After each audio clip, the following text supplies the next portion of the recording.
Morning po. Maganda po ba ang umaga nyo? Okay. Napakasarap awitan at lambingin ng Panginoon, no? Yung bang habang umaawit tayo, napakagaang sa pakiramdam. Sino po dito sa inyo sa worship pa lang nag-breakthrough ka na, no? Grabe, nag-minister na si Lord sa'yo. Habang umaawit ka, ramdam mo na may ginagawa na ang Lord sa puso mo. No? Napakasarap awitan, napakasarap purihin. No? Napakasarap marinig din yung tinig ng mga kasama po natin sa lugar na to, no? Na talaga nagkakatipon-tipon upang umawit, sumamba at mag-aral ng salita ng Diyos. Sabi nga sa Bible, how good, how wonderful, and pleasant it is when God's people come all together in unity. Diba? To worship the Lord. Napakaganda. Ibig sabihin, natutuwa daw ang Diyos na tayo po ay makita na nagsasama-sama upang magpuri, upang sumamba, magpasalamat. Marami po ba dapat tayong ipagpasalamat sa Panginoon? No? Sa nakalipas na araw, linggo, na hindi po tayo pinabayaan po ng Diyos, hindi po tayo pinagkulang ng Diyos. No? Patuloy ang kanyang provision, patuloy ang kanyang pabor, pagpapala. Dahil ang Diyos po natin ay talagang mapagbigay na Diyos. God is so generous, no? Gracious God, no? Kaya napakaraming dahilan para po tayo ay magtungo sa lugar na to upang magpasalamat sa Panginoon, no?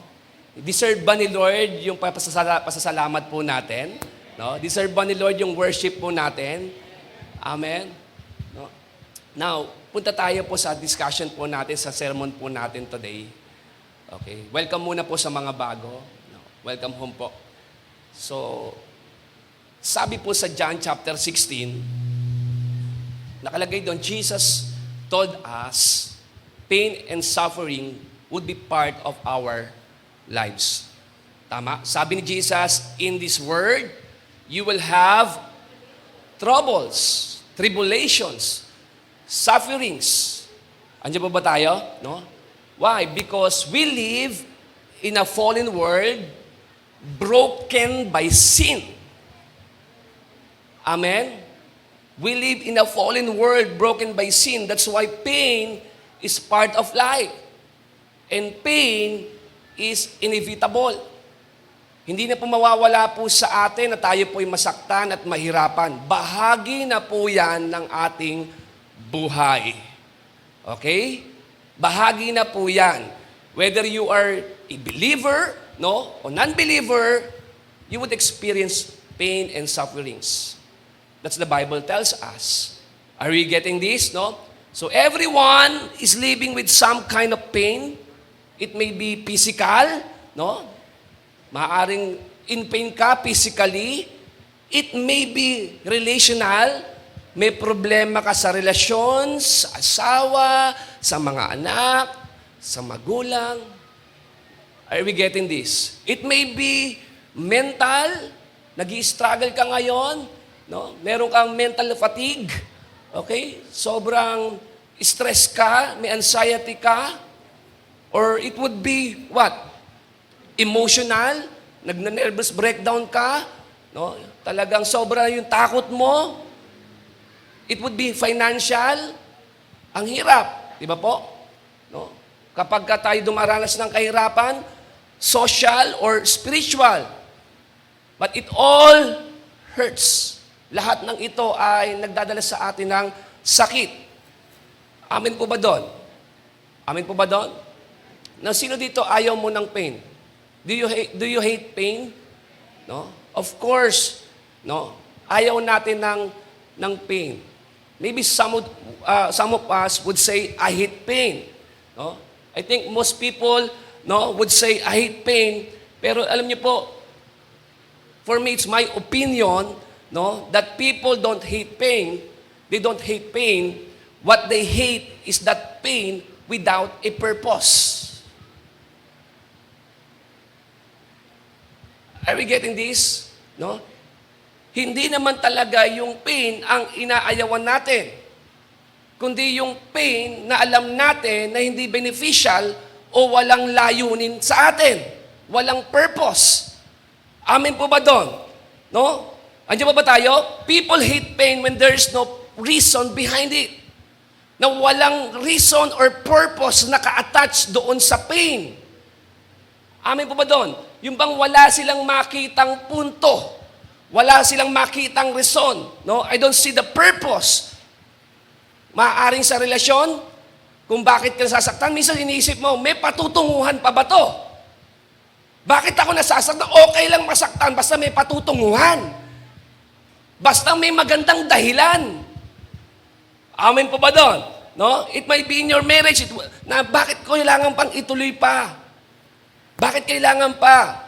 Maaaring sa finances mo, tutuloy pa ba ako? Magbi-business pa ba ako? Or maybe spiritually, no? Kapag pumunta ka ng church, meron pa bang purpose? Yung pain ko, yung sacrifices ko. So, hindi ang pain ang inaayawan natin, kundi yung pain na walang purpose. Kasi po, okay lang naman palang masaktan as long as there's a purpose in your pain. Amin po ba doon? No? Nakakatuwa lang na may mga tao, some people will pay for them to experience pain. No? May mga tao na nagagawa nilang magbayad para lang maranasan ng sakit. Alam niyo ba yon? Si Manny Pacquiao, alam niyo po ba, gumagastos siya ng milyon sa training niya.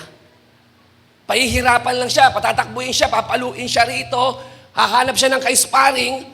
Masakit po ba yon? Masakit po yon. Pero makikita mo, may mga tao na nagbabayad ng milyon para ma-experience yung pain. Because that pain has a purpose. Are we getting this? Nandiyan ba tayo? Nandiyan ba tayo? Bakit may mga taong pupunta sa gym? Nagbabayad ka, nagagastusan ka, pagising mo sa kinabukasan, napakasakit ng katawan. Tama po ba doon? Nahihirapan ka. Biruin mo magbabayad ka para masaktan ka. But it's okay. Tama po doon? As long as there is purpose na naka-attach doon sa pain na yon. Are we getting this? May mga tao sumasali sa marathon, sa fun run, nagbabayad sila for charity. Patatakbuhin ka na napakalayo. Sino gusto mong tumakbo ng napakalayo? Ilang milya tatakbuhin mo? At take note, ikaw pa yung nagbayad. Pero bakit okay lang sa kanila yung masaktan, mahirapan, mapagod? Because alam nila, doon sa pain na yon, may nakatouch na purpose. Are we getting this? No? Maging sa panganganak. Di ba, pagka nanay ka, nanganak ka, sobrang hirap. Sa labor, sobrang hirap. Mga kwento ng ating asawa, kwento ng ating mga magulang, mga nanay. Pero, siyempre, yung pain na yon, magiging worth it na siya kapag nakita mo yung anak mo eh. Nawawala. Kasi may purpose yung pain. Amen po ba doon? You see, people don't hate pain. What they hate, kapatid, yung pain na walang purpose. Sabihin natin purpose. Kasi marami nagtao, nag-endure sila kahit masaktan as long as merong purpose. Amen po ba doon? No?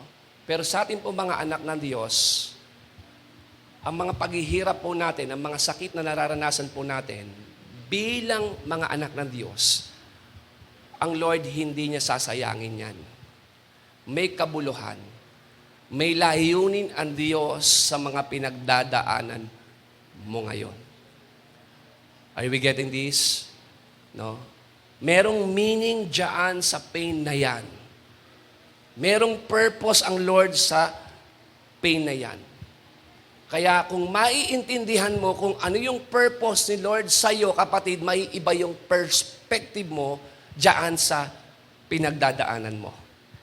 So our topic for today is entitled, pakilabas nga po, Finding Purpose in Your Pain. Finding Purpose in Your Pain. No? kapag ka nakakaranas ka ng sakit at paghihirap sa buhay, nais ng Panginoon na huwag kang tumingin doon sa sakit na yon. Huwag kang tumingin doon sa pagdurusa na yon, kundi tingnan mo yung sakit na yon sa lente ng Diyos, kung ano ang kanyang layunin, kung bakit niya pinayagan na maranasan mo ito. Ang Lord, mahal tayo eh. Amin po doon, we are loved by God. Mahal tayo ng Diyos. Ang ating Ama ay napakabuting Ama. Hindi siya gagawa ng anumang bagay na sasaktan niya tayo na walang dahilan. Amen. Wala naman sigurong matinong tatay na gusto mo lang saktan ng anak mo na walang dahilan. Come on. Kung tayo ang mga tatay sa lupa, alam natin ganun principle. Si Lord pa kaya? Tama po ba doon? Kung meron man tayo pinagdadaanan at nakikita natin nagdurusa tayo, nahihirapan tayo, nasasaktan tayo, kung bakit inalaw ng Lord yon, sapagkat merong purpose ang Diyos na naka-attach doon sa painful experience na yon. Are we getting this? No? Kaya kapag nakita mo yung purpose at naunawaan mo kung ano ang dahilan ng Diyos sa pinagdadaanan mo, kapatid, ang perspective mo, kapatid, sa halip na tumalikod, mas lalo kang lalapit sa Panginoon. Ang sabi po sa Matthew chapter 16, no, ito po yung sinabi ng Diyos ng ating Panginoong Jesus, ang kanyang kamatayan sa kanyang mga alagad. Okay? Sa Matthew chapter 16, tingnan niyo po ito. No. Sabi diyan, from that time of Jesus began to explain to His disciples that He must go to Jerusalem. Ano pong dahilan? No? And suffer many things. Suffer many things. No? At the hand of the elders, the chief priests, the teachers of the law, and that He must be killed. And on the third day, be raised to life. Peter took him aside and began to rebuke him. Ba ni-rebuke ni Peter si Jesus? Sa anong dahilan? Never, Lord. Sabi niya, hindi maaari yan, Panginoon. He said, this shall never happen to you. Jesus turned and said to Peter, get behind me, Satan. You are a stumbling block to me. You do not have in mind that concerns of God, but merely human concerns. Grabe, no? Yung mga rebuke. Nirebuke mo si Jesus, tapos binalikan ka ni Jesus, pagtawag na sa'yo, satanas na. Get behind me, Satan. Bakit? Ganito po kasi ang istorya. No? Sabi ng Panginoon dyan, no? Kasama niya mga alagad niya, pinaliwanag niya rito kung ano ang mangyayari sa kanya. Okay? Kung ano ang kanyang kahihinatnan. Ang sabi ng Panginoon, no, pagpunta sa Jerusalem, okay, yung mga teachers of the law, mga elders, mga priests, pahihirapan siya. Magsasuffer siya, extreme suffering talaga. Painful talaga yung kanyang may experience. At ang sabi niya, mamamatay siya. He must die. Kailangan at dapat siyang mamatay. At pagkaraan ng ikatlong araw, siya ay muling mabubuhay.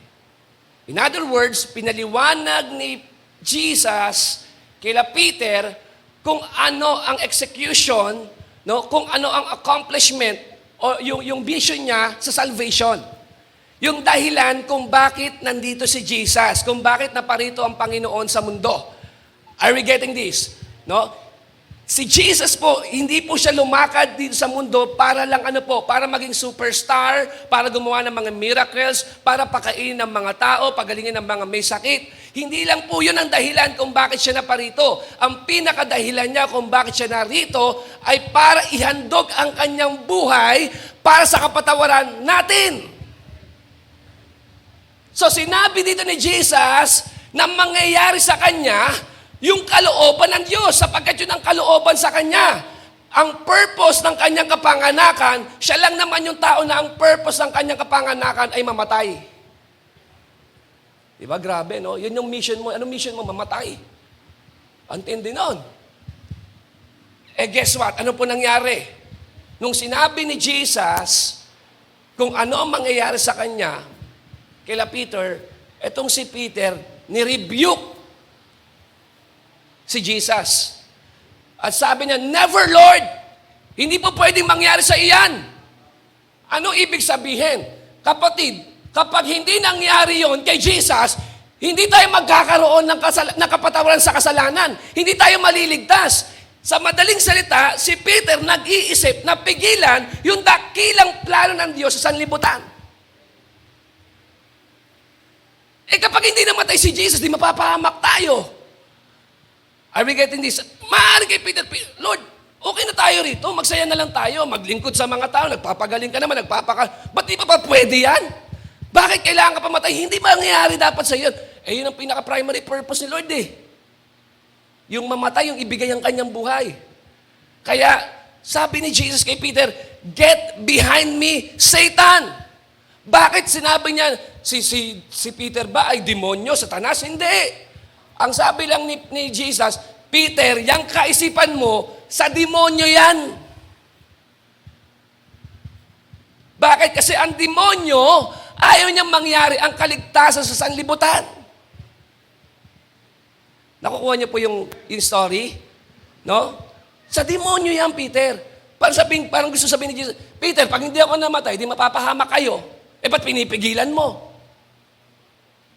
Kung pinipigilan mo yung kaligtasan ng sanlibutan, di hindi sa Diyos yan, sa demonyo yan. Kaya get behind me, Satan. You are a stumbling block to me. Na ano yung concern ni Peter? You do not have the mind that concerns of God, but merely human concerns. Ano ibig sabihin nito? Kay Jesus, alam niya na merong suffering. Merong pain. Pero sa kabila ng pain na yon, sabi sa Bible, si Jesus, willing siya. Binigay niya. Kusa niya raw binigay ang kanyang buhay. Hindi siya inambush na naispatan lang, tas tinambangan. Hindi. Sinabi sa Bible, He laid down His life. Kusa niyang ibinigay ang kanyang sarili. Si Peter nga, sa totoo lang, tinuluyan niya nga yung isang sundalo. Pinutol niya, tinagpas yung tenga Yung binabasa ko, tinagpas yung tenga. Ano kaya eksena nun? Siguro yung tinagpas yung tenga. Sabi siguro ng mga disciples, sa tenga. Sabi ni Jesus, napin niyo yung tenga. Kinuha, di ba? Tapos, binalik yung tenga. Talagang ayaw ibigay ni Peter si Jesus Are we getting this? Sabi ni Jesus, ako naman kailangan yun, sama ako sa inyo. Hindi siya tinumbangan. Alam ni Jesus na ang kanyang suffering, yung kanyang pain, ay merong kabuluhan, merong dahilan, merong purpose. Kaya si Jesus nag-endure siya, tinapos niya yung kanyang misyon sapagkat sa kabila ng paghihirap, meron tong maidudulot na napakaganda sa sangkatauhan. So si Jesus, hindi siya nakatingin sa suffering Do siyempre, alam natin, iniinda natin yun bilang tao. Tama? Kaya nga sabi niya, Father, alisin mo sa akin itong saro ng paghihirap. Pero ganun pa man, hindi ang kalooban, kundi ang kalooban mangyari. And then, si Jesus, to cut a long story short, pinahirapan hanggang sa namatay. Pero ang kanyang paghihirap, ang kanyang kamatayan ay hindi na walang kabuluhan. Kundi ito po ay nagbigay sa atin ng kaligtasan at kapatawaran sa ating mga kasalanan sa mga taong kumilala at tumanggap sa Panginoon. Pwede ba natin palakpakan si Jesus, no? Grabe. Doon pala sa suffering ni Jesus, doon sa painful experience niya, may naka-attach palang purpose. Ano yung purpose? To save the world. Amen. To save the mankind. Para iligtas ang sangkatauhan.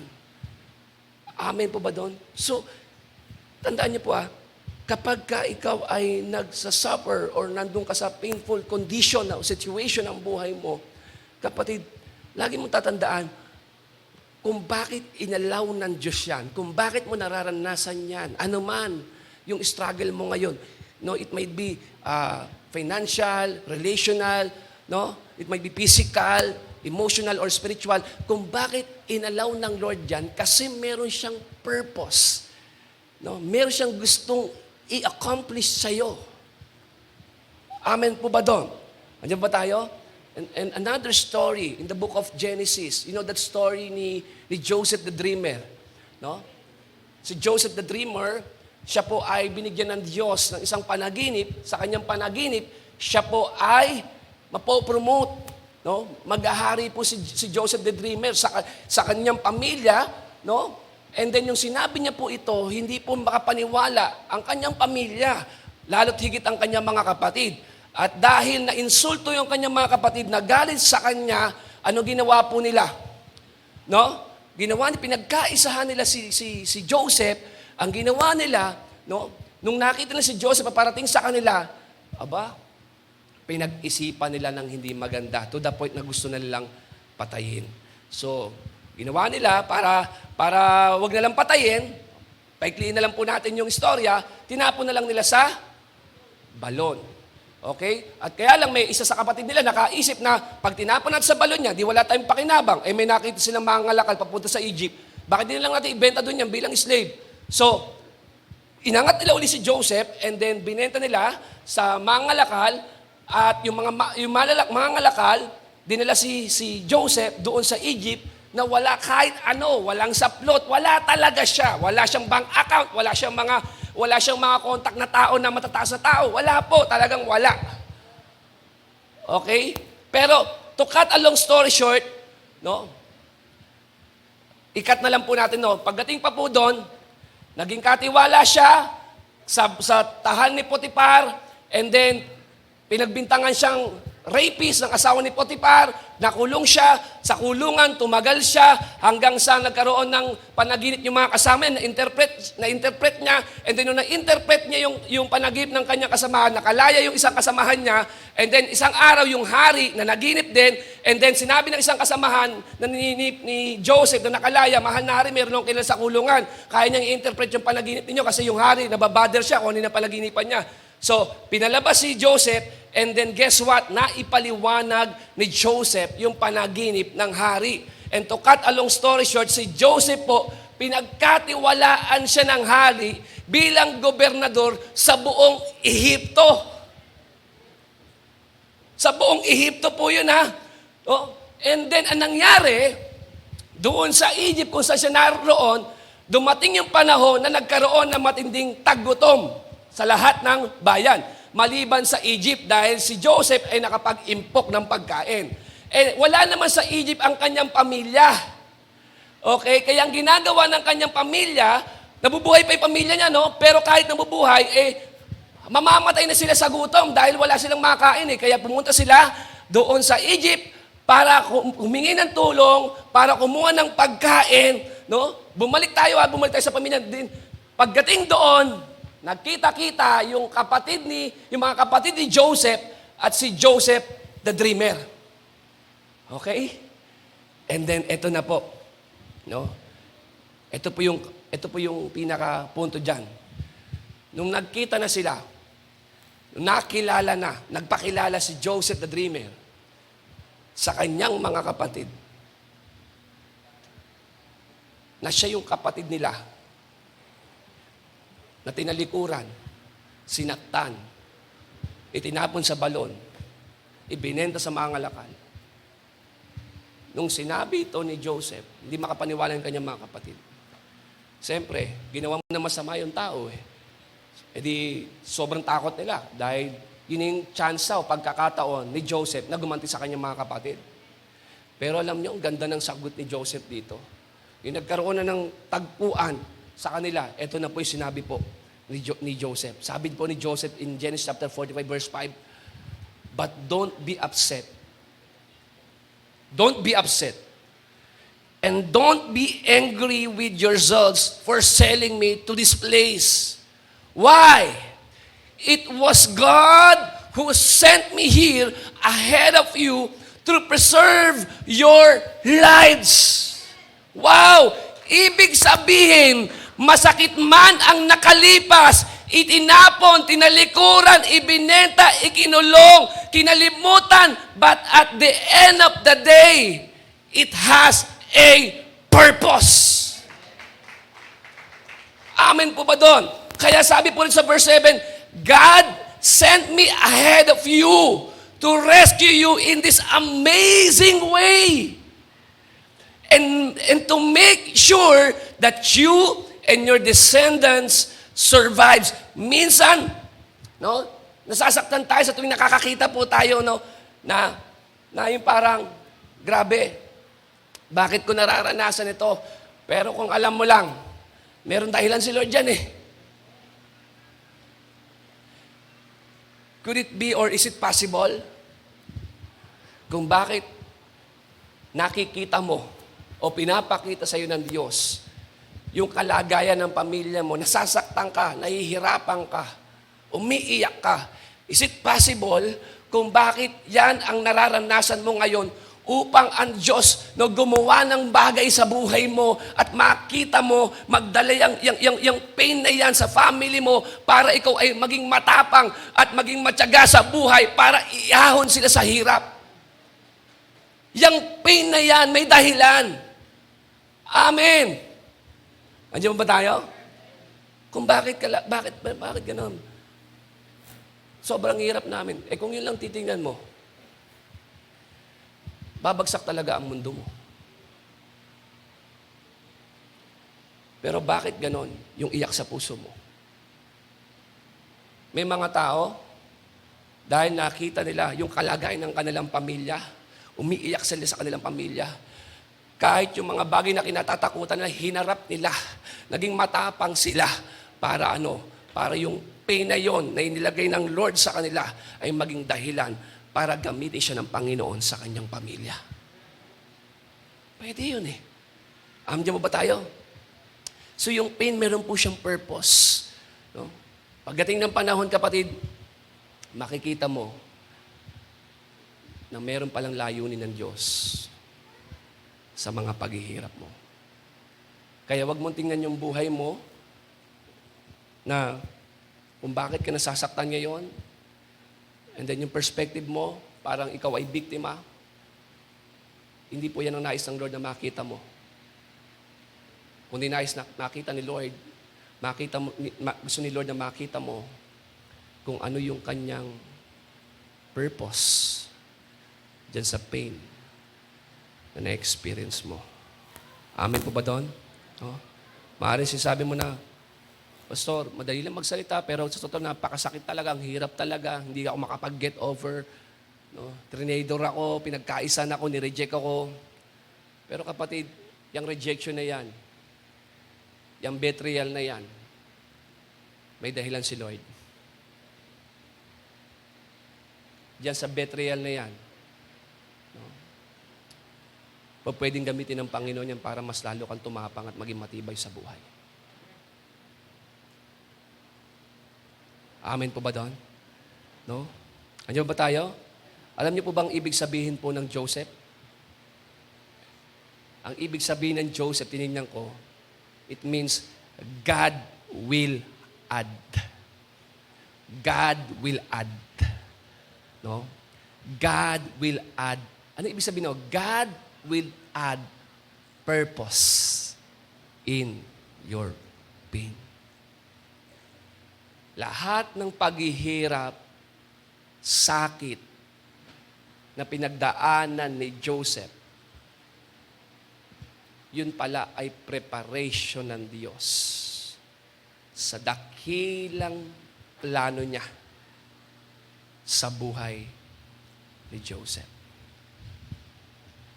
Is it possible yung dakilang plano ng Panginoon sa buhay mo, yung magagandang bagay na inihanda sa iyo ng Diyos ay nakapackage doon sa pain? At yun yung nakita natin kay Joseph the Dreamer. Hindi ito yung pagkapanaginip, smooth ang lahat ang tindi nun talaga palang mabuti ang Diyos, talaga palang hindi naman ganun nangyari. Tama po ba doon? No? Alam niyo ba, may mga bagay na wino-work out si Lord sa buhay natin para baguhin ang ating karakter na tanging paraan para mangyari yon ay dumaan ka sa painful experience. Na hindi siya mangyayari kapag okay ang lahat. Are we getting this? Kaya kung makikita mo, bakit ganito, bakit ito pinagdadaanan ko? Kasi diyan ka kayang palakasin ng Panginoon. Diyan ka kayang gawing marunong ng Panginoon. Amen po ba doon? At dito po natin mas lalo nakikita yung kaluwalhatian ng Diyos. Sabihin natin purpose. No?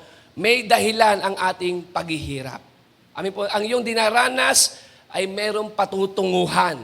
No? Hindi mababaliwala ang lahat ng iyong paghihirap hanggat kasama mo ang Diyos. God has a purpose in your pain. Amen po ba doon? No? Kung minsan meron tayong pangit na pinagdadaanan, no?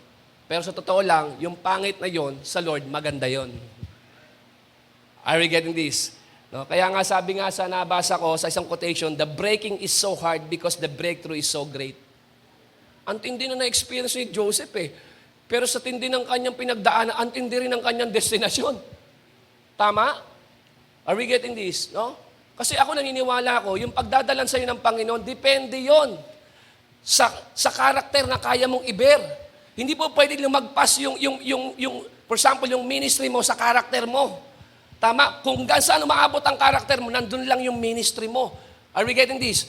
Pero the more na i-stretch ka, the more na binabago ka ng Panginoon, inaalam mo ang Lord na ayusin ang buhay mo, baguhin ang puso mo, nakikita mo, mas lalong nagiging dakila yung mga gandang bagay na gustong gawin sa iyo ng Panginoon. Are we getting this? Are we getting this? No? No, maaaring sabihin natin kapatid, is it possible na meron mo nang gustong gawin si Lord sa loob mo bago mo makita yung magandang bagay sa labas na inihanda niya sa iyo? Tama? Hindi ba kaya yung ito muna yung wino-work out ni Lord? Kasi madali lang ibigay kay Lord ang promotion. Amin po ba doon? Madali lang ibigay sa Lord yan. Pero ang pinaka-challenge talaga dito, yung puso natin. Pero sa ating mga anak ng Diyos, ito po yung promise ng Panginoon. Nasaktan ka, nahihirapan ka ngayon, may pinagdadaanan ka, umiiyak ka sa sitwasyon mo, but the Bible tells us, that in all things, we know that in all things, Romans 8:28, and we know that in all things, God works for the good of those who love Him and who have been called according to His purpose. May purpose talaga eh. Amen. Sabi diyan, and we know. We don't need to wonder or to doubt because we are certain. Dapat certain ka. Alam mo to. Yang masakit na pinagdadaanan mo, dapat alam mo na hindi sayang kay Lord yan. Alam mo na merong kabuluhan yan. Amen po ba doon? Kaya nga, and we know. Not what we feel, not what we see, but what we know. And we know that in all things, how many things? In all things includes our hurts, our mistakes, our regrets, maging yung mga pangit na ginawa sa atin ng mga tao, kasama yan sa all things. Amen. No? Ano ginagawa ni Lord sa all things? Sabi niya, no, God works for the good. Not everything is good, but God works for the good. God is always working for our good in everything. Amen po ba doon? Si Lord talaga, napaka-espesyalista siya. No? Na yung pangit, pwedeng maging maganda kay Lord eh. Yung maganda kasi, makagawa ka ng maganda doon sa maganda, normal yun eh. Pero yung pangit mong karanasan, grabe, alam ni Lord kung paano pagagandahin. That's why in all things, sabi niyan, all things work together. God works for the good. Ito bang promise na to ay para sa lahat ng tao? Hindi po. According to that passage, nakalagay dyan, of those who love Him. This is not for everybody. I'm sorry. Hindi to para sa lahat. Kung nasasaktan ka, pero tuloy ka pa rin kay Lord, naglilingkod ka pa rin, nag-worship ka pa rin, no? Nagbibigay ka pa ng buhay sa Panginoon. Sabi sa'yo ng Lord, anak, huwag kang matakot. Huwag kang mawalan ng pag-asa para sa'yo itong passage na to. Amen? Para sa ito. Sa kabila na ginagawa mo yung mga bagay na kalooban ng Panginoon, pero may pangit na nangyayari sa buhay mo. Bakit ganun, Lord? Bakit? Anak, sabi dyan, and we know that all things, God works for our good. God works for our good. For the good. Amen? So kapatid, kahit pala may pangit na nangyayari sa atin, sabi ni God, huwag kang titigil. Patuloy ka pa rin magtiwala. Patuloy ka pa rin magpuri. Patuloy ka pa rin sumamba. Patuloy ka pa rin maglingkod. Kasi, madali kasi, parang ganyan di ba? Madali kasing i-judge yung puzzle na pangit kapag wala pa yung mga pieces Tama? Ay, walang mata, walang ilong, kasi wala pa Tama? Pero si Lord, alam niya kung paano ayusin yung bawat piece of puzzle sa buhay mo. At makikita mo, meron palang inihanda na dakilang bagay ang Diyos para sa iyo. Sabi yan, who had been called according to His what? Purpose, not according to your pain. But according to His purpose. Magkakamining lang ang pain, kapatid, kapag naunawaan mo kung ano ang purpose ng Lord sa buhay mo. Kaya sabi yan, isasaayos daw ng Diyos. Wow! Isasaayos daw ng Diyos ang lahat ng mga nangyayari sa iyo, whether good or bad. Sabi diyan, para gumawa ng magandang kwento sa buhay mo. Tulad na nangyari po kay Joseph. No? Si God, involved siya. Siya yung nag-orchestrate nun Sige lang. Pero mula doon sa kanyang bayan, papunta sa Egypt, hindi yun aksidente. Yun ay preparation ng Diyos kay Joseph. Sige lang, napunta sa balon, o naiahon, napunta sa kulungan, o nakalimutan. Pero may perpektong oras ang Diyos. Nung nilabas siya, ay grabe. Sabi ng hari, walang pinagkaiba sa kapangyarihan natin. Ikaw mamahala sa buong Egypt. At dahil sa kapamahalaan na yon, naligtas ni Joseph. Sabi niya sa kanya mga kapatid, ang Diyos ang nagpauna sa akin dito. Dahil kung hindi ako dadalhin dito ng Diyos ng maaga, mamamatay tayo. Na i-preserve ni Joseph yung kanyang lahi. At kung bakit ganun yung kanyang sagot sa kanyang mga kapatid, kasi alam niya na may purpose ang Lord sa lahat ng nangyayari sa kanya. Amen? Andiyan pa ba tayo? So, merong purpose. Isasaayos ng Diyos yan. There's a purpose for pain. And sabi niya, and we know that God is working in us. No matter what we face, no matter what we go through, no matter how hard it is, we know that God is working for us. Sabi sa isang quotation na nabasa ko, trials without God will break you.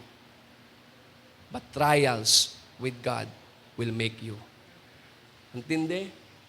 Talaga, no? Yung pain, mananatili lang talagang pain yan kapag hindi mo alam kung ano purpose niyan. Talagang masakit lang talaga yan. Tama po ba doon? Pero yung pain na yan, kapag naintindihan mo na may dahilan ang Diyos kung bakit mo na-experience, kaya mo mag-endure, kapatid. Kaya sabi sa James chapter 1, verse 2 to 4, look at this. Sabi niya, consider it pure joy, my brothers and sisters. So, kayo yung sinasabi ni James to? Sa mga believers, sa atin po. Sabi niya, consider it pure joy. Magalak daw kayo, mga kapatid. Bakit kayo magagalak? Whenever you face trials of many kinds. Wow. Variety. Yung trials daw, iba't iba raw yan. Iba't ibang uri. Pwedeng sa pinansyal, pwedeng sa relasyon, pwedeng sa kalusugan. Sabi niyan, whenever you face trials of many kinds, because you know that the testing of your faith produces perseverance. Meron palang dahilan. Meron palang purpose. Kapag pinutol mo yon, para sinasabi mo kay James, Nabubuwang yata to si James. Sino ba naman magagalak pag may problema? Kaya nga dapat tapusin mo yung sinabi niya eh. Because we know that the testing of your faith produces perseverance. Let perseverance finish its work so that you may be mature and complete, not lacking anything. So, ibig sabihin pala, yung mga pangyayari pala na yan, yung mga paghihirap na yan, yung mga sakit na nararanasan natin, ginagamit pala yan ng Panginoon para pala tayo ay hubugin. Para pala tayo ay mag-mature. No? Para pala tayo ay mag-grow sa ating pong relasyon sa Panginoon. Ibig sabihin, no, yung mga pinagdadaanan mo ay hindi dapat magdala sa iyo sa pagtalikod sa Diyos, kundi magdala siya sa iyo sa paglapit mo sa Panginoon.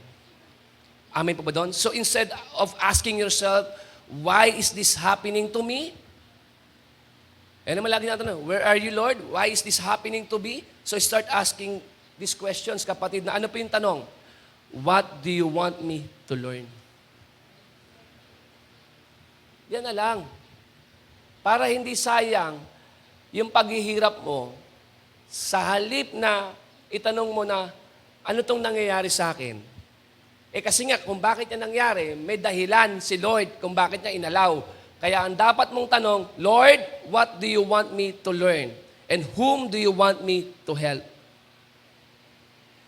At sino yung gusto mong tulungan ko? Andiyan ba tayo? Bakit, kapatid?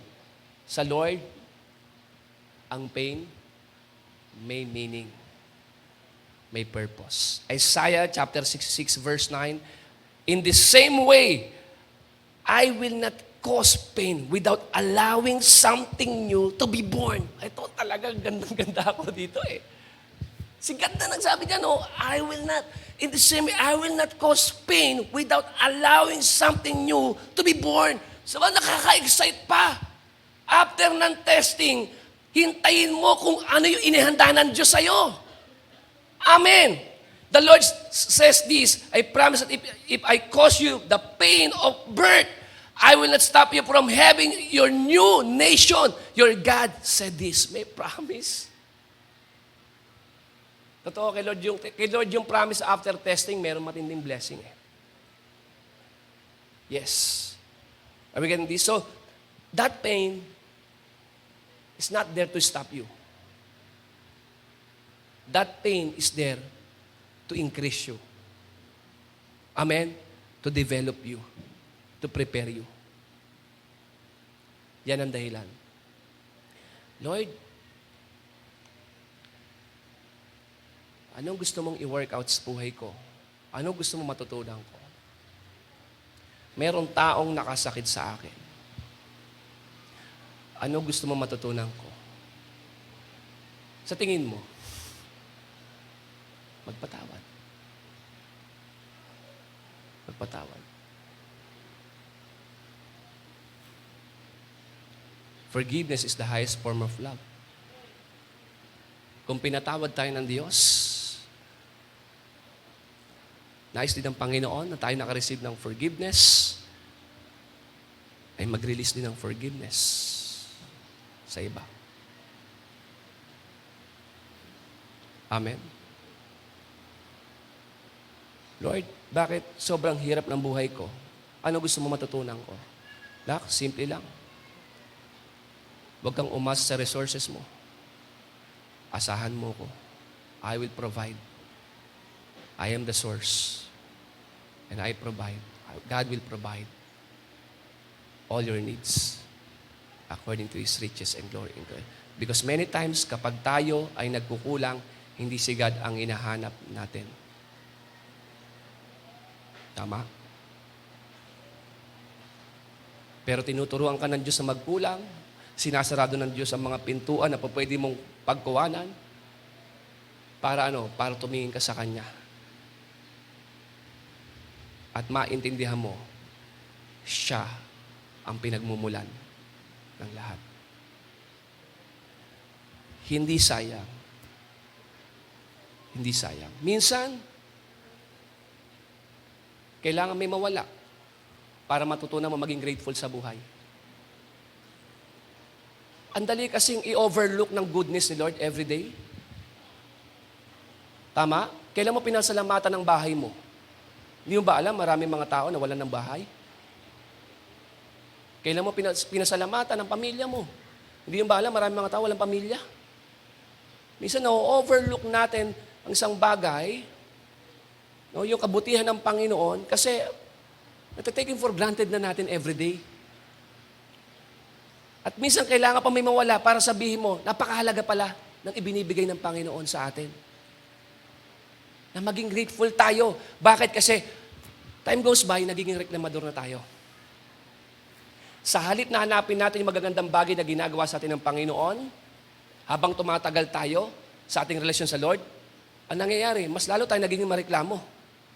Yung mga wala, yun ang lagi nating nakikita. At yung mga bagay na ibinibigay, yun ang hindi natin pinapasalamatan sa Panginoon. Kaya minsan magugulat ka lang, no, pag may nasunugan, maaalala mo, Lord, salamat, may bahay pa pala kami. Oo, nak, 10 taon na mula nang pinasalamatan mo na binibigyan kita ng tirahan eh. Tama ba? Are we getting this? Minsan may ganun eh. Yung bang, kung kailan may nawala sa buhay, saka nagmahalan ng mga pamilya. Alam niyo ba yon? Hindi, totoo yun. Kung kailan saka lang namulat yung, kailangan na pala natin magkasundo-sundo, mga kapatid. Kailangan natin mag-ayos. Pero yung buhay pa yung magulang, hindi nagkakasundo-sundo. Tama, mali. Minsan may ganun eh. Para malaman mo na, kailangan pala, ingatan natin, pangalagaan natin, mahalin natin ang isa't isa bilang isang pamilya. Tama? Andiyan ba tayo? Doon po makikita, grabe, ang buhay pala talagang, kahit ano pala yaman mo, kung bukas pala, kung unin ka na ng Panginoon, lahat pala iiwan mo. Pero kailan mo huling pinasalamatan yung hininga mo? Andiyan ba tayo? Lahat ng ating pinagdadaanan, kahit ang masasakit, kahit ang mga pagdurusa, palaging merong tinuturo ang Diyos sa'yo. Kaya kung ang titingnan mo lang sa buhay, yung pagdurusang pinagdadaanan mo, kapatid, mawawalan ka talaga ng pag-asa. Pero kapag nakita mo yung purpose ng Lord at na-work out ito sa buhay mo, makikita mo ang buhay mo ngayon at sa susunod na taon, ibang-iba na compare sa buhay mo sa nagdaang taon. Mas lalo kang naging matatag, mas lalo kang naging malakas, mas lalong naging matibay yung pananampalataya mo sa Panginoon, mas lalo kang naging matalino sa buhay dahil sa mga pinagdaanan mo. Amen. Kapatid, ang challenge ko po sa inyo, huwag mo lang daanan yung paghihirap. Matuto ka dyan sa paghihirap mo. Kasi maraming tao, di ba, naka-experience ng unos sa buhay, sa sobrang ingay at reklamo, nawala na yung unos, tanong mo kung ano natutunan, wala. Ang buhay na bago, hindi. Bakit? Nawala yung unos, hindi siya nakinabang. Siyempre, hanggat hindi ka natututo, hanggat hindi nakikita ng Panginoon na namumuld yung karakter mo, nagiging tulad ka ni Kristo, kapatid, laging yun, laging at yun. Bakit lagi mayroon nananakit sa akin? Bakit mayroon tumitrader sa akin? Anak, hindi ka kasi marunong magmahal eh. Kailangan matutunan mo yun. Ang hirap kasi sa atin, yung bang familiar tayo sa simpleng salita na hindi natin nagagawa. Yes. Bakit may mga tao nakakasakit? Kasi para matutunan mo yung totoong pagmamahal. Amen po ba doon? Andiyan ba tayo? So the pain is not there to stop you, it is there to prepare you, to increase you, to develop you. And God knows exactly what you need and when you need. Tandaan mo, alam ng Diyos kung paano kanya babaguhin at kung saan kanya pararaanin. Yes. Saan kanya pararaanin. Amen? So every struggle is making you stronger, every difficulty is growing you up, every painful time, even if you don't like it, no, it's developing something into you. Meron siyang dine-develop something sa buhay mo. Kaya nga may kasabihan, no pain, no gain. Kaya nga yung hot air balloon, Di ba? Merong fire na kailangan para lumutang. Wala yung fire na yun, di lulutang yung hot air balloon na yun. Same sa buhay po natin. No, yung promotion ni Lord, lagi doon eh. Merong heat na nakalagay doon. Amin po ba, pero tandaan mo, wala sa agenda ng Diyos, nasaktan ka lang. Wala. Hindi sigad yung Diyos na, ito nga si bigyan ko nga ito ng paghihirap. Bakit? Trip ko lang. No. Ito. Hayaan mo, tatanggalan ko ito ng kayamanan. Bakit? Wala akong magawa. Hindi ganun ng Diyos. Anumang pangyayari sa buhay mo, kahit masama sa paningin mo, kung bakit pinayagan ng Diyos na maranasan mo. Look, tingin kayo rito. Dahil meron niyang kinalaman sa destinasyon mo. Si Joseph the Dreamer, kung bakit inilaw ng Lord yung betrayal sa kanya, yung ulungan sa kanya, lahat yun may kinalaman sa destinasyon. Kung sana ba, si Joseph the Dreamer, nakita mo, sa ending niya, nagkahirap-hirap, talagang namatay sa gutom, yun talaga mako-question mo, hindi. Mayroong purpose yung kanyang pinagdaanan eh.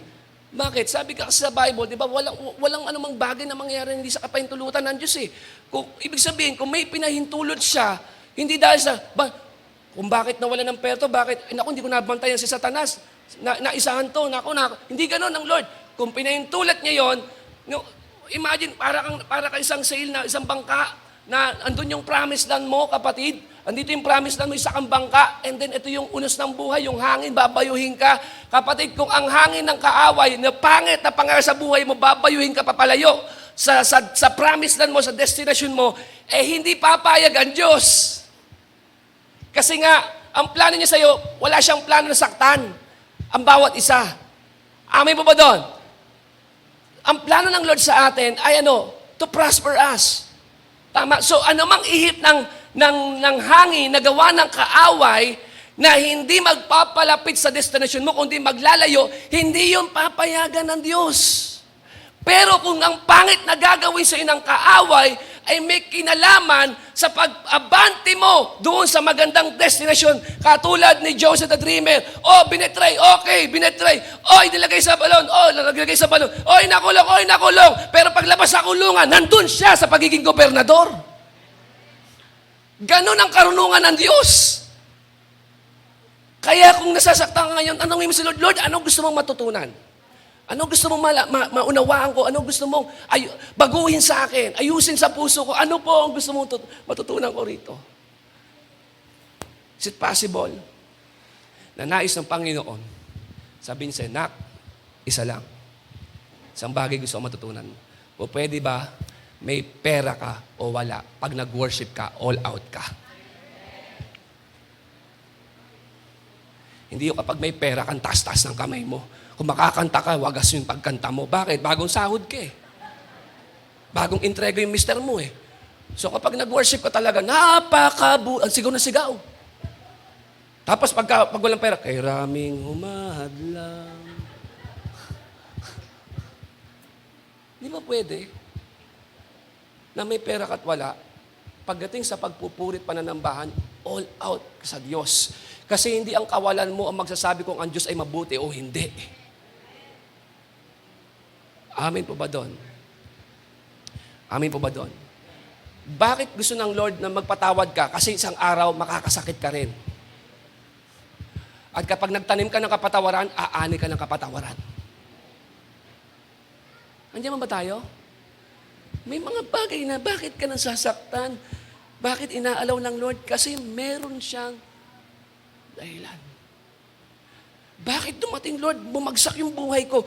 Kasi, iniisip mo kasi, aasenso ka sa sarili mong galing, husay at talino. Kaya minsan kailangan kang, Lord, ano pa gagawin ko? Magsimula ka. Pag nagsimula ka, isama mo ko. Ano ibig sabihin? Para pag nakita mo, kapag gumawa ka, yung iniisip mong resulta, hinihigitan pa ng Diyos. Andiyan ba tayo?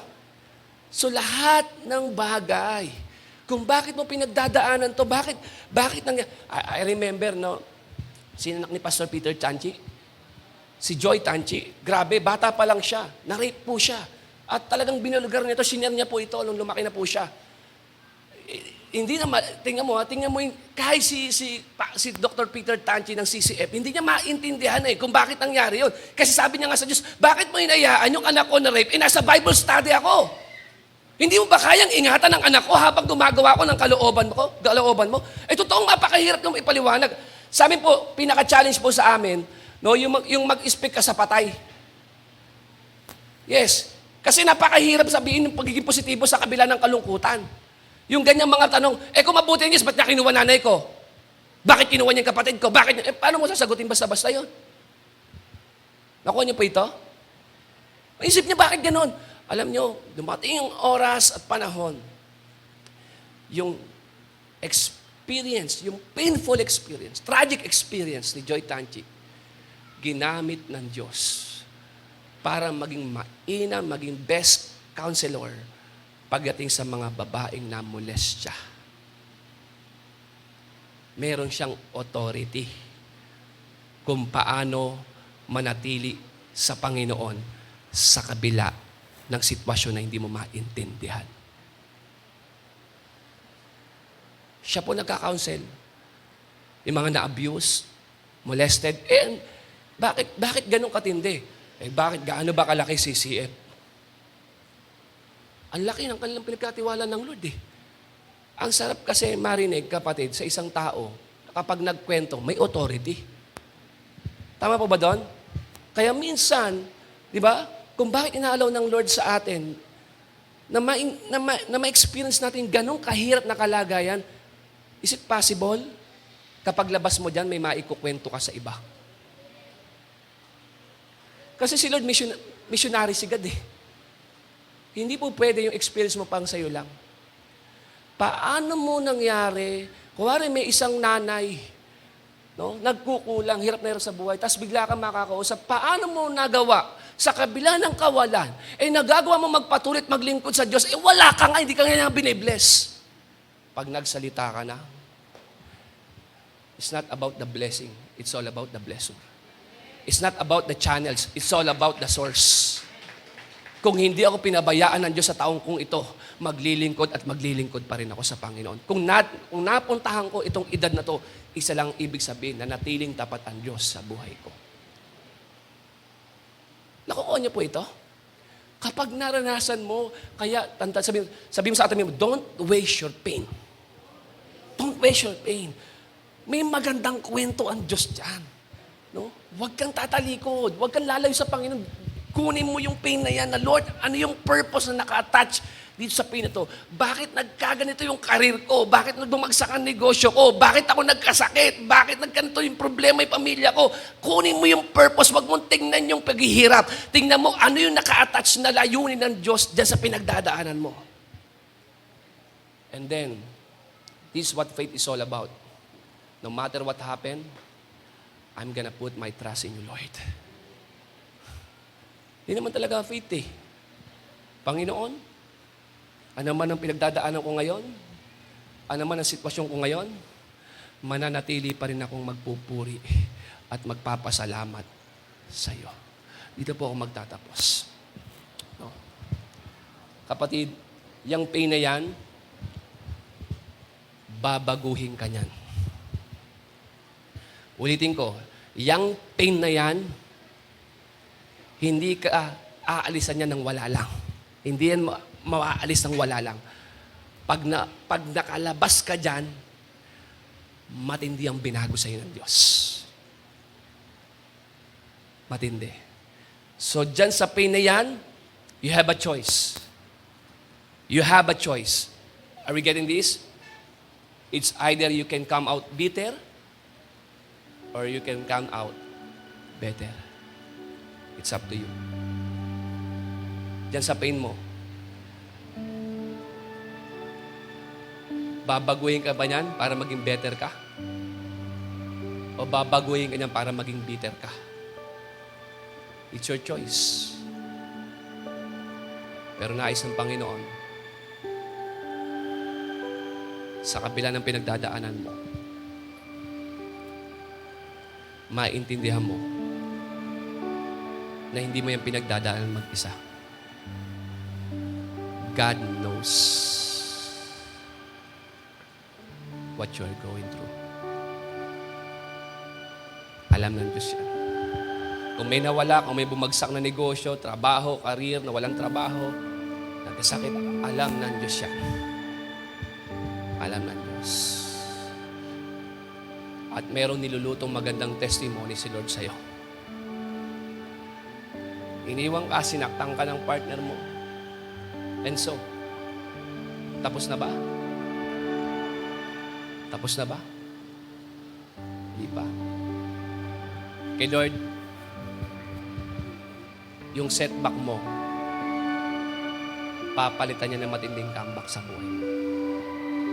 Si Lord lang kayang gumawa. Si Lord lang kayang gumawa. Pagkatiwalaan mo ang Diyos, huwag mong ipagpapalit ang Diyos. Huwag kang lalayo sa Panginoon dahil sa nasasaktan ka at nahihirapan ka. Tuloy ka lang magtiwala sa Panginoon. Alam na alam ng Diyos ang sitwasyon mo. Alam niya ang pinagdadaanan mo. He knows your struggles. He knows your battles. Maging silent battles mo, alam ng Lord yan. Alam ng Diyos yung pain mo. Pero hindi yan dapat maging dahilan para magduda ka at tumalikod sa Panginoon. Ang pagtalikod mo ay resulta na mas tiningnan mo yung sakit kaysa sa Diyos. Sa purpose niya. Amen? Maybe, yung painful situation mo, maybe, inaalaw ng Lord para matutunan mo mag-worship sa Kanya. Authentic worship. Madaling mag-worship kapag okay ang lahat. Tandaan niyo po yan. Yes. Pero yung lalim ng worship mo, magagawa mo yan kapag sa sitwasyon, sa kondisyon na meron kang mabigat na pinagdadaanan. Yan yung authentic na worship. Kaya mo pa bang itaas ang kamay mo? Sa gitna na iniwang ka na, sinaktan ka na, nahihirapan ka, nagkukulang, kaya mo pa bang itaas ang kamay mo? At sasabihin mo, Lord, sa gitna ng unos, magpupuri at magpapasalamat pa rin ako sa iyo. Or maybe, yung sakit at paghihirap na meron ka, gusto ng Lord na matuklasan mo, madiscover mo yung beauty ng fellowship. Ako po, nakakita po ako ng mga tao na dati parang wala sa kanila ang church, wala sa kanila yung life group, pero yung nasaktan, sila na yung kumukonect. Sino kaya po pwede sumama sa akin sa pinito? At dun mo matutuklasan na ang sarap pala ng merong kasama. Samantalang pinipitpit mo siyang mag-isa, pwede din naman pala yung may mga tao makibahagi sa pinagdadaanan mo. Tama ba? Binasaktan ka, parang sino kaya pwedeng makasama ko dito? Mas lalo kang naging masipag sa life group, sa pag-church, or maybe, yung pain na yan, gagamitin ng Lord para mag-testify ka, mag-witness ka sa iba. Kasi sa pinagdadaanan mo, may magandang kwento na kapag ibinahagi mo sa iba, mabubuhay ang kanilang pag-asa. Mas lalo silang tatapa. Sabi po sa nabasa ko, the greatest witness of God's love in all of history was not Jesus' perfect life. It was not His teaching. It was not His miracles. The greatest witness of God's love was Christ's suffering on the cross. Yun talaga eh. Kung gusto mong husgahan yung pag-ibig ng Diyos, na minsan nagdududa ka kung mahal ka ba ng Panginoon, sabi ni Jesus, tumingin ka sa akin dito sa cross. Yung dugo ang katawan ng Panginoon. Yan yung malinaw na ibig sabihin ng pag-ibig. Yung painful experience niya, yung kamatayan ng Panginoon. Ang sarap sabihin na si Lord may pakialam sa atin nung panahon na gumagawa siya ng miracles. Si Lord nakakamangha nung lumalakad siya, ang gaganda ng ginagawa. Pero Nalaman mo talaga na ikaw mahal ka ng Diyos. Diba? Yung nakita mo yung dugo ang katawan ni Kristo na walang buhay sa krus ng Kalbaryo. Na inialay niya para sa iyo. Yun po yan eh. Ito yung pinakamensahe. Hindi naman yung mga miracles eh. Yung binigay ni Jesus ang kanyang buhay. Para sa iyo. Para sa akin. O pwede po ba tayong lahat ay tumayo?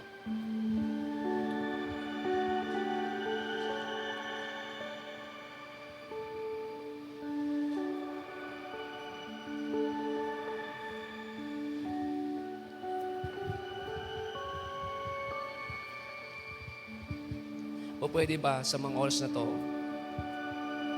kausapin mo lang si Lord and ask the Lord, Lord, ano po ang gusto niyong matutunan ko dito sa pinagdadaanan ko? Ano sa tingin mo, Lord, ano ang dapat kong gawin? Ano yung gusto mong baguhin sa akin? Minsan kasi, kapatid, nilalapit natin sa Panginoon yung ibang tao na baguhin niya. Lord, baguhin niyo po asawa ko, magulang ko. Pero so Lord, gusto niya baguhin, ikaw muna eh. Ikaw muna. Sa iyo muna magsimula.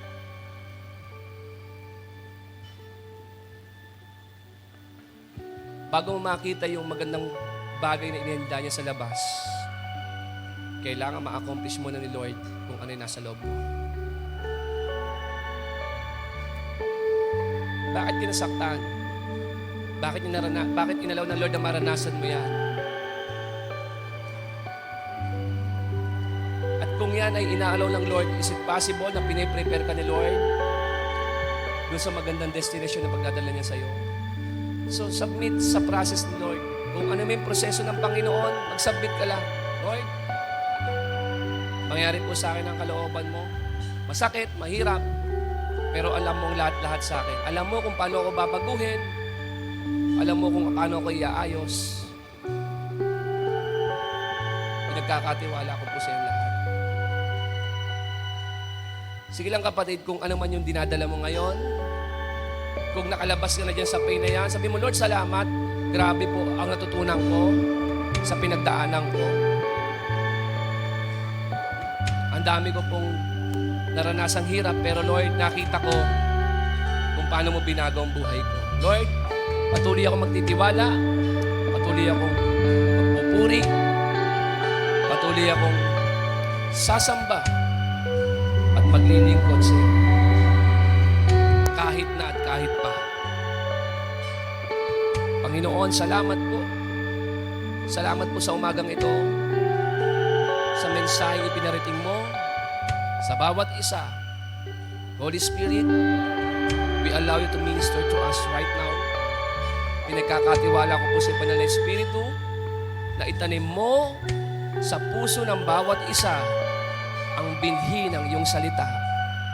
Ito po ay tumubo, ito po ay lumago, ito po ay mamunga sa aming mga buhay. Panginoon, hindi namin ibinibigay kay Satanas yung binhi ngayong umaga. Kundi tinatanim po namin ito, Panginoon, sa aming puso. Hindi lamang namin ito napakinggan, kundi ito po ay nagministeryo sa aming kalooban, sa aming buhay. Salamat po, Panginoon. Salamat po. Thank you, Jesus. Come on, let's worship the Lord.